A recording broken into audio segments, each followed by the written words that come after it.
everyone, welcome back to Watch It Played. My name is Rodney Smith. This is Pep McDonald. And we're here to play Gold West, which you taught us. So if there's any mistakes, It's on me. it's on you for sure. Well, listen, I got everything set up here already, except we haven't picked the first players, and I figured we should show people the investments and the Boomtown offices. Let's start by deciding who goes first. All right. Right, we're doing this, aren't we? So in Pep's video, he said that the way you should choose how to determine the first player is whoever has the largest boots. This is not officially part of the game.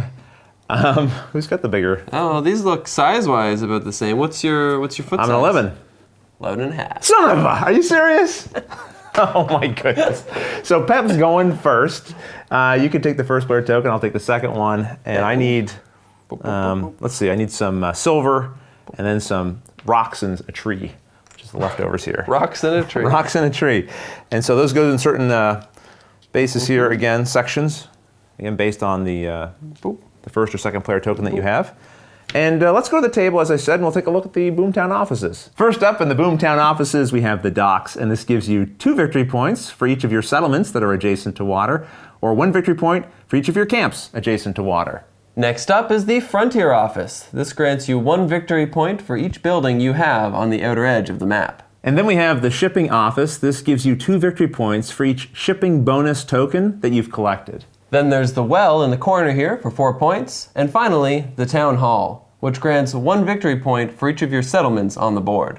These are the investments, and along with the normal ones, yes, like we see here, there's also a couple that provide you with some additional benefits. For example, this one here lets you add 1 influence to Boomtown. And this one lets you advance one of your carriages a single space. And these 3 will each provide you with 1 influence on the indicated terrain influence track. Now, before we begin, we should tell people we have played this together before. Outside of games we played with other people, this will be our what? Third time playing? Third time playing, yeah. Okay. I do have a weakness for looting. I tend to loot perhaps a little too much. 6 or 7 times. Which can result in some negative points at the end of the game. I'm going to try to curb that habit I have this time. I probably won't succeed terribly well.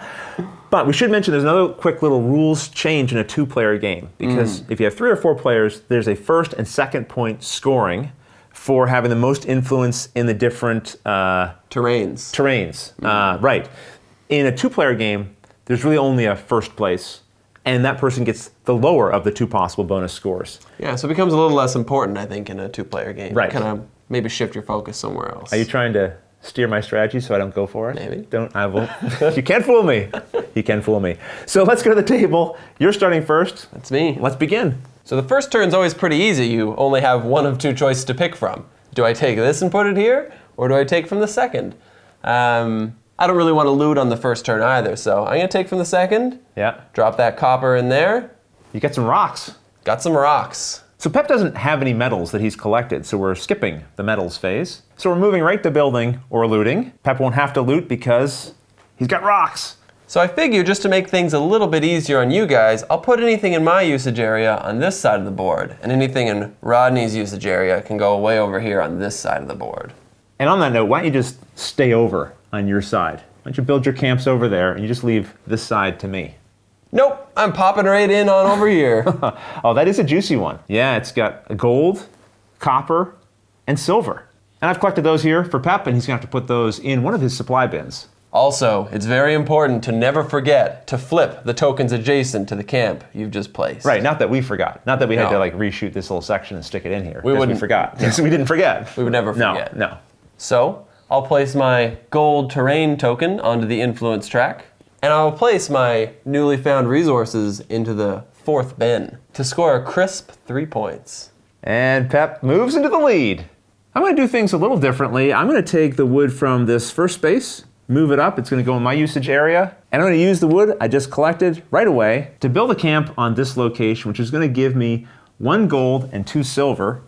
But I also have to reveal these areas as well. Ooh. Not too bad, but not quite as nice as the 3s that you revealed up here. Wow. Maybe I'll have to come and visit over your side of the board here a little later. Oh, I'm sure you'll end up looting me. Probably. So I'm going to gain some influence on the silver mining terrain track and place these resources I collected into... Actually, I think I'm going to go here. I'm going to lump it in with this other batch, and that's going to give me, well, only 1 point. Over to Pep. Taken from the first bin. Whoa, a little bit of both this time. This time, you actually have some metals, so we can do the metals phase. Yep, I can't make an investment though. They're all a little too lucrative for me. Even Boomtown is a little too lucrative with needing 2 different resources. Right. I only have 1. So my only option is to up myself on the shipping track. Okay. So I'm going to put my copper shipping up 1. And now you get to turn that wood into a nice log cabin.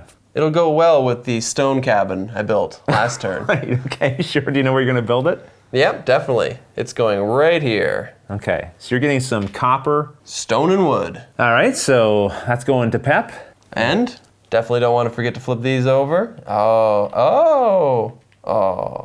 Gain some copper influence. And hey, wait a second. Where'd the silver come from? That's supposed to be a stone. Oh yeah, I guess I gave you a little bit of an upgrade there.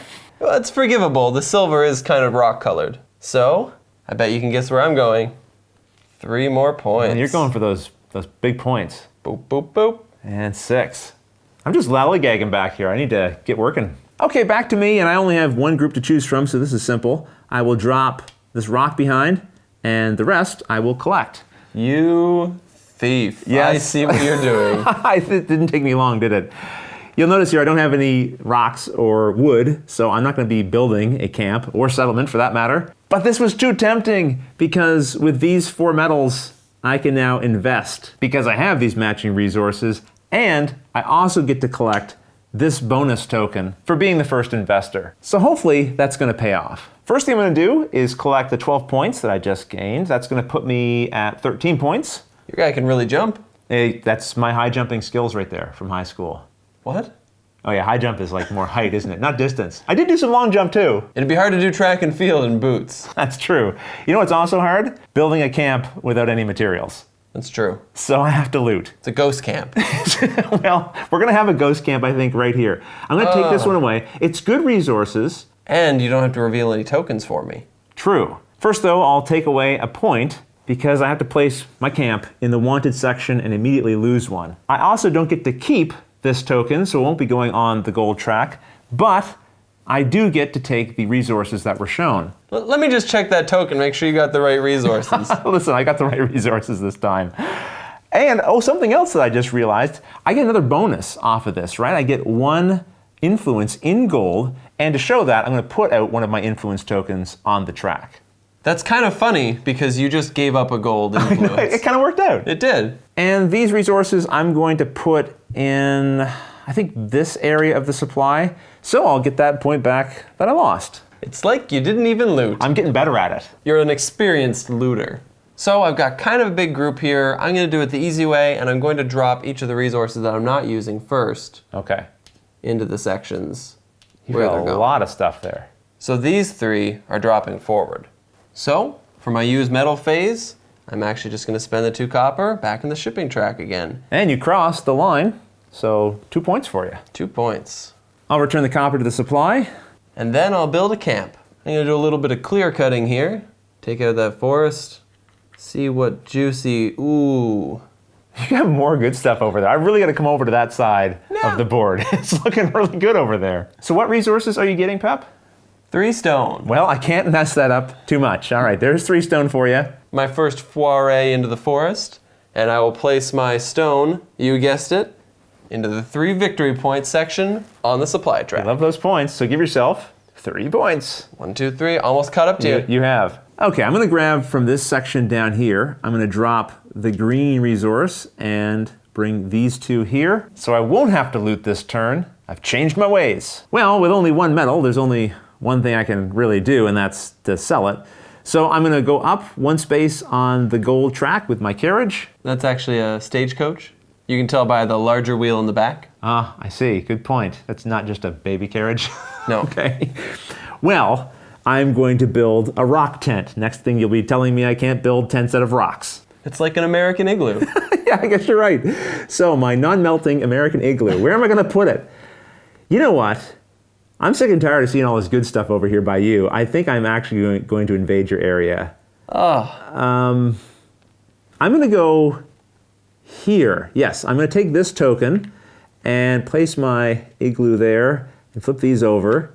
Oh, look, see, you had even more juicy stuff. Oh, my goodness. Oh, Wow, I'm glad I did that. This token is going to give me 2 copper and 1 gold. I'm going to place it here. I hate seeing you get those 3 points every time, but I am not going to put this in the 3 track. I'm going to put it here in the 1 space and get only 1 little point. Man, you've really got a one-track mind. And hopefully it's going to pay off. I don't know. We'll see. Back over to you, Pep. So, this one's going to be quick and easy. Boop. I'm not going to be using any metals, of course. I'm simply going to build a camp. Well, now that you've revealed this wonderful arrangement of metals, I better start heading on over that way. So, I'm going to take this gold, giving me 1 silver and 2 gold. Very nice. So now, I'll place this into the 2nd slot on the golden influence track. And once again, I'll be placing into the 3-point section. And Pep's caught up to me. And he's... What are you doing, Pep? Oh, it worked. Okay, so we're tied. Does this mean you're more tied than I am? Yeah, a little bit. This one's also going to be simple for me because I'm just going to grab from the top section here. And with both a wood and a stone, I'm able to build a settlement. As tempting as all these metals sitting here are, if I don't end up with some wood or stone this turn, I'm going to be wanted again. And I'm really trying to walk the straight and narrow here. So I'm going to take this location instead to settle. And I show that by putting an influence token underneath of the camp piece. And that's not a bad collection of goods. A wood, a stone, and a copper. I will get the influence here, which is nice. And I'm going to drop the resources here for 1 point. I'm going to have to shake off my Pep hat. There we go. And now I'm on space 15. Well, I guess that settles it. You're definitely not keeping your camps together this game, are you? That's a good point, actually, because I am scattered all over here. But I still have time to join them up later, maybe. Oh, and because I built a settlement and not just a regular camp, I actually get 2 influence in this terrain. And look at this, I almost forgot. When I built this settlement, I should have flipped this token over. And oh, it's a pretty good one. I gotta stop forgetting to flip those tokens over. It's not gonna happen again. We'll see. Yes, we will see, but in the next episode, we're gonna stop here. And normally I have you guys provide suggestions for one of the players, but in this case, there's not really any hidden information. No. So if people want to, they can provide suggestions for both of us, really. If you want, just put in the comments, maybe our name in caps first. If you want to give a suggestion for Pep, put Pep and then put the suggestion. If you want to give one for Rodney, just put Rodney and the suggestion there. And the 2 different suggestions that get the most votes, that's what we'll try to come back and do. I mean, you are going next. So there'll be some information revealed in terms of tiles on the board when it comes around to my point of view, but I'm still interested in hearing what people have to say. True. Right? Most of my choices seem like they would be made on the ones that wouldn't reveal any new tiles, but we'll see what people think. True. So we will show you the board and sort of everything as it is, so stick around to see that. But until the next episode, thanks for watching. I'm going to drop everything. And these 3 will each provide you with 1 influence on the indicated terrain influence track. Good finger coordination. Yeah. It's good. In a 2-player game, there's only 1 place, basically. It's the lower point value in each of the metals that you can achieve, right? Yeah, terrain type though, not metals, because trees aren't made of metal. That's a good Well, point. I mean, they're in some levels in some video games. No, you're right. There are no metal trees in this game. Or in the Mirrodin world in Magic. Mirrodin? No one plays Magic who watches this that's channel. true. No one plays Nobody Magic. ever, really. Is that game still going? Oh, well, I think Yu-Gi-Oh's more popular. I think you're right. Okay, speaking of which, let's get this game started. Speaking of witches. We're playing Yu-Gi-Oh! Speaking of witches. Show us the sign. We're playing Yu-Gi-Oh! Salem. No, Salem. Speaking of witches, let's play New Salem. That'd be quite the switch, wouldn't it?